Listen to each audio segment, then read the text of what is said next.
Este es el resumen semanal de la lección de la escuela sabática para adultos.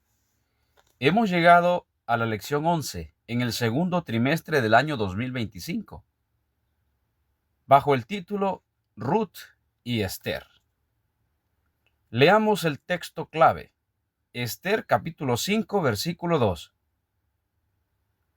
Cuando él vio a la reina Esther en el patio, ella obtuvo gracia en sus ojos, y el rey le extendió el cetro de oro que tenía en la mano. Entonces Esther se acercó y tocó la punta del cetro. Esta semana, mis hermanos, seguimos explorando historias que prefiguran acontecimientos de los últimos días.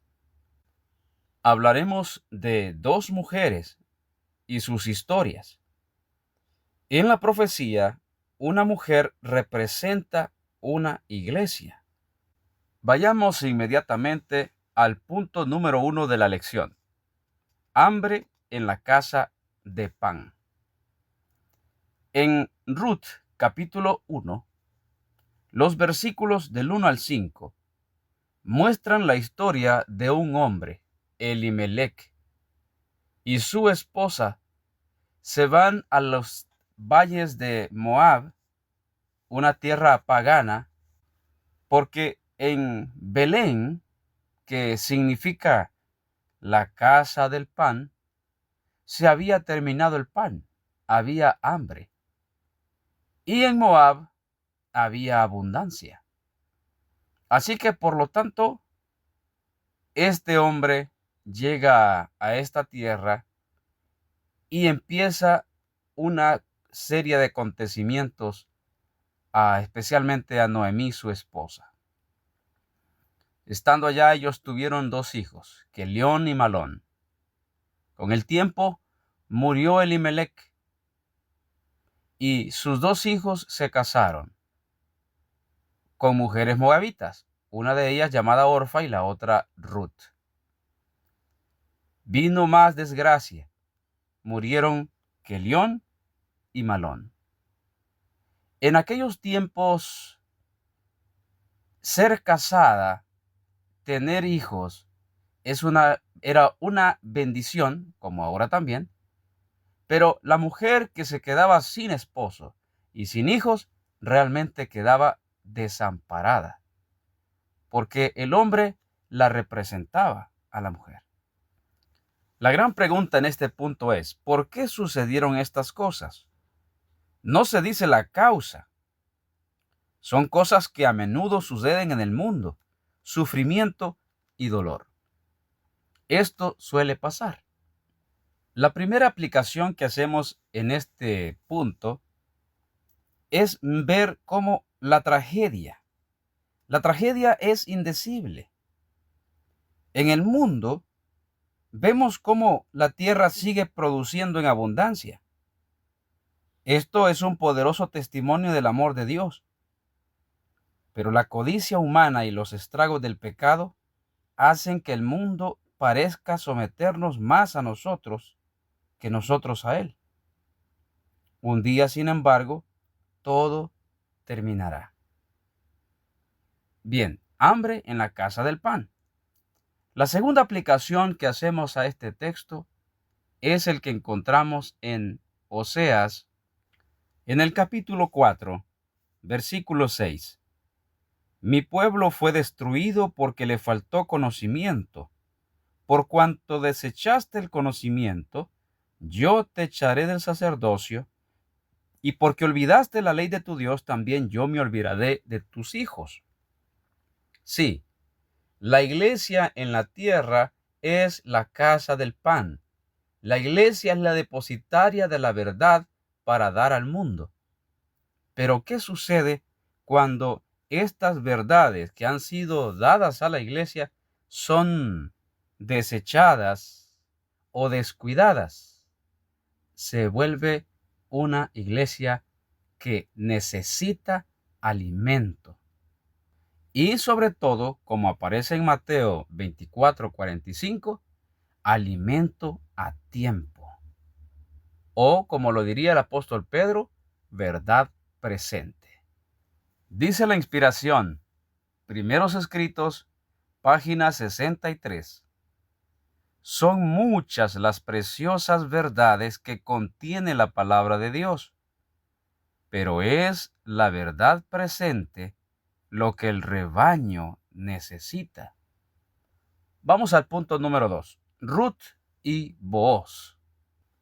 En el capítulo 2 del libro de Ruth, los versículos del 5 al 20, vemos cómo Ruth llega a espigar a un campo, a recoger los rebuscos. El campo específico donde ella fue, sin saberlo, eran los campos de Booz. Y este Booz era el pariente más cercano de Elimelech. Esta noticia fue crucial en esta historia, porque esto hizo que Noemí se alegrara, porque vieron en Booz, encontraron en él un benefactor. Saber que era su pariente más cercano fue la mejor noticia que Noemí haya descubierto. Los cristianos hemos entendido que Booz es un tipo de Cristo, no solamente nuestro creador, sino también quien eligió convertirse en nuestro pariente, es decir, en un ser humano real, de carne y hueso. Esta es una de las razones por las que vez tras vez se llamó a sí mismo el Hijo del Hombre. Esta lección nos muestra claramente este punto tan importante. Y este está relacionado con el punto número 3 de la lección, Booz como redentor. Veamos un trasfondo histórico.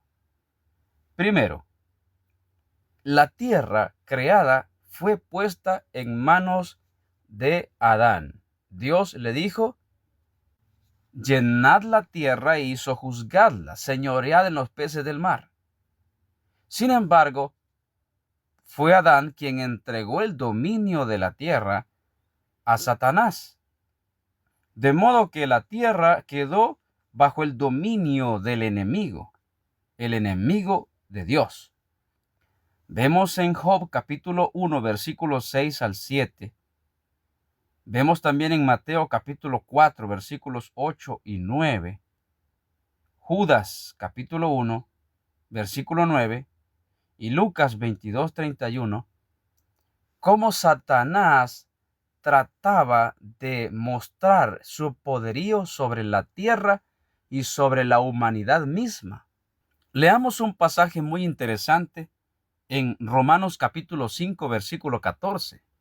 No obstante, dice, reinó la muerte desde Adán hasta Moisés, aun entre los que no pecaron a la manera de la transgresión de Adán, el cual es figura del que había de venir. Notemos, reinó la muerte desde Adán hasta Moisés. ¿Por qué? Porque todos aquellos que morían hasta el tiempo de Moisés, Satanás los reclamaba como suyos. Y cuando llegó el momento de la muerte de Moisés, también Satanás fue a reclamar el cuerpo de Moisés, según como lo dice Judas 1:9. Se libró una batalla en ese momento y la batalla la ganó Miguel, Jesús mismo, resucitando a Moisés, el primero que resucitó de entre los muertos. Por eso reinó la muerte desde Adán hasta Moisés. De modo que Jesús está mostrándole a Satanás que Él es el redentor de la humanidad, que Él tiene el poder sobre la muerte y que Satanás tiene que entregar lo que una vez usurpó. Veamos cómo lo presenta la hermana White en el libro Profetas y Reyes, página 454 y 455. Por primera vez Cristo iba a dar vida a uno de los muertos. Cuando el príncipe de la vida y los ángeles resplandecientes se aproximaron a la tumba, Satanás temió perder su hegemonía. Con sus ángeles malos se aprestó a disfrutar a la invasión del territorio que reclamaba como suyo. Se jactó de que el siervo de Dios había llegado a ser su prisionero. Declaró que ni siquiera Moisés había podido guardar la ley de Dios, que se había atribuido la gloria que pertenecía al Eterno, es decir, que había cometido el mismo pecado que hiciera desterrar a Satanás del cielo, y por su transgresión había caído bajo el dominio de Satanás. Sin embargo, mis hermanos, sabemos que Cristo refutó la afirmación de Satanás y Moisés fue resucitado, porque lo vemos allá en Mateo capítulo 17, lo vemos en el monte de la transfiguración, hablando con Jesús. Hay otro dato peculiar en esta historia, y es que Booz se iba a la puerta de la entrada del pueblo de Belén, porque la puerta, esa escena allí en la puerta, era el lugar donde se decidían los casos. Los ancianos decidían los casos que se daban en el pueblo. Por lo tanto, la escena de Belén es un tipo o una representación del juicio celestial donde se están llevando a cabo todos los casos de los seres humanos. Vemos también que allí Booz pagó el precio por el rescate de tanto de la herencia de Noemi como también para poder casarse con Ruth. De esta manera vemos prefigurado cómo Cristo también pagó el precio por nosotros de la misma manera. Vayamos ahora a la segunda historia de esta semana y es el punto número 4. Amán y Satán. ¿Quién es Amán? ¿O quién fue Amán? Amán, un agageo que estaba en el imperio persa. Amán, un personaje ansioso de poder y a quien se le había otorgado un elevado grado de prominencia en el imperio. De igual manera como a Satanás se le había dado un gran cargo preeminente en el cielo. Vemos cómo el enemigo de Dios, Satanás, está prefigurado en Amán. ¿Por qué? Porque Amán era un malvado enemigo de Dios y de su pueblo.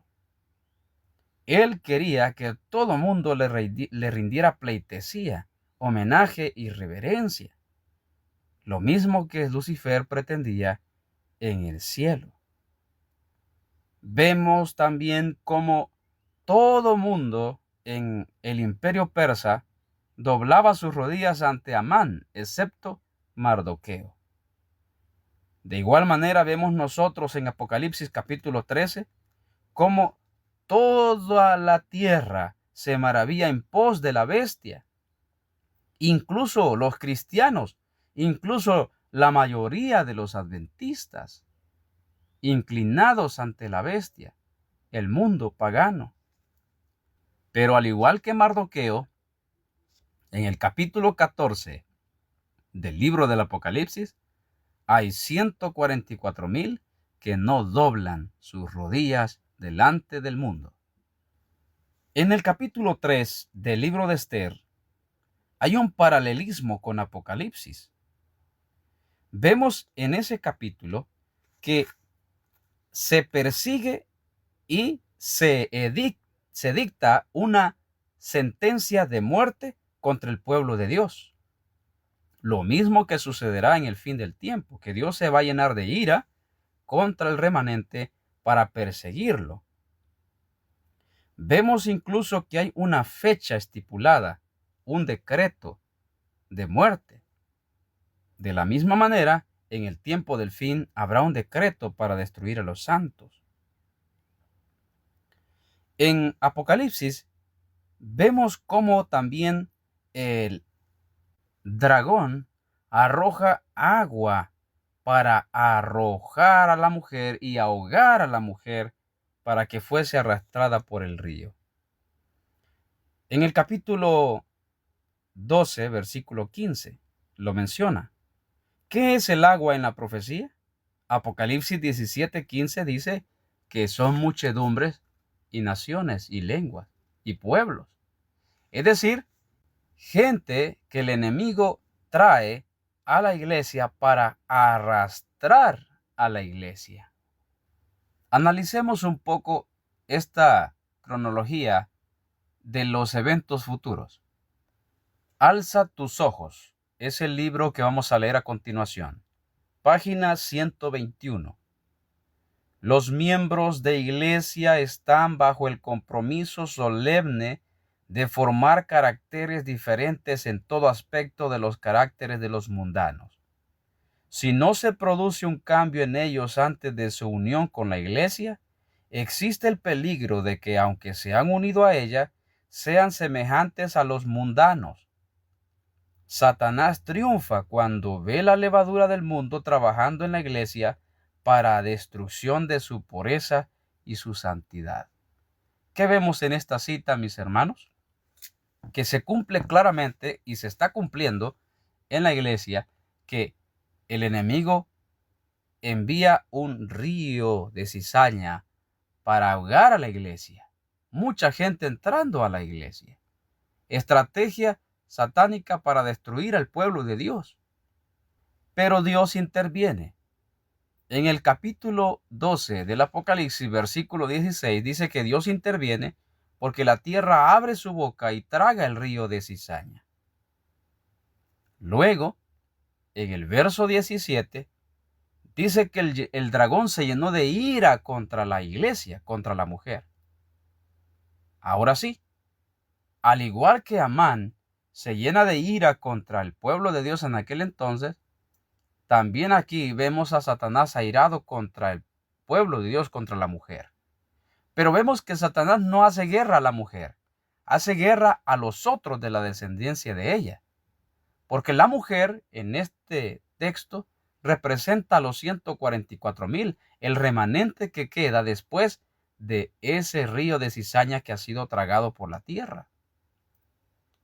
Entonces, ¿quiénes son los que sufren la guerra de Satanás? Será la gran multitud que ha de venir de toda tribu, lengua y nación.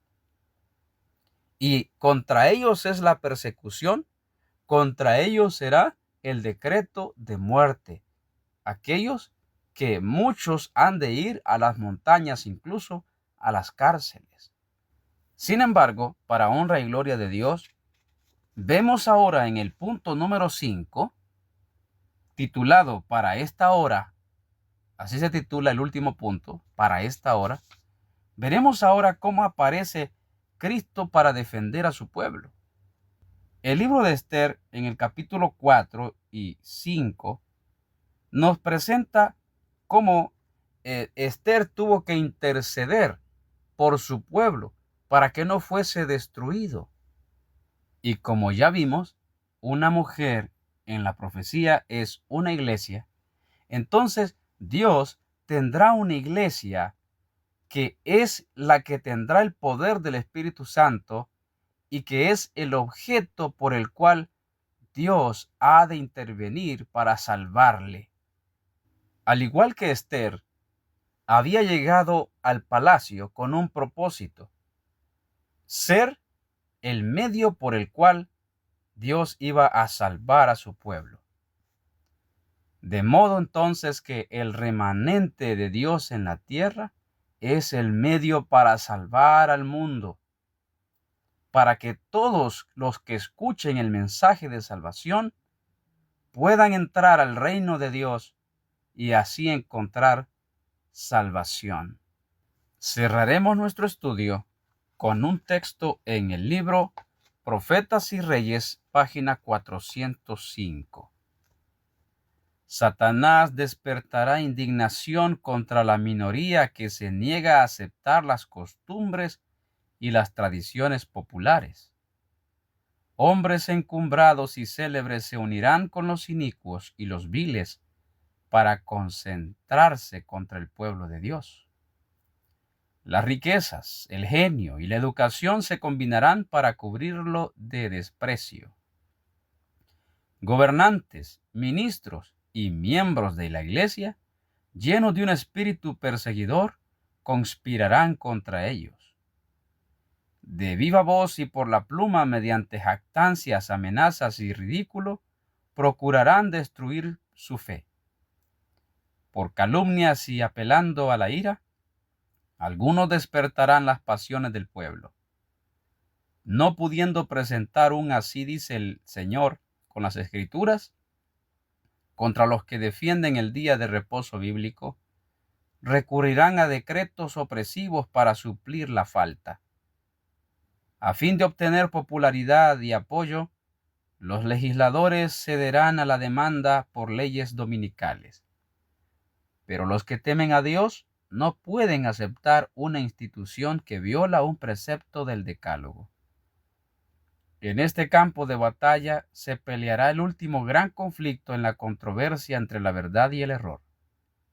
Y no se nos deja en la duda en cuanto al resultado. Hoy, como en los días de Esther y Mardoqueo, el Señor vindicará su verdad y su pueblo. Profetas y Reyes, página 405. Que el sol de justicia alumbre nuestras vidas y que nos dé paz a todos es mi deseo. Amén.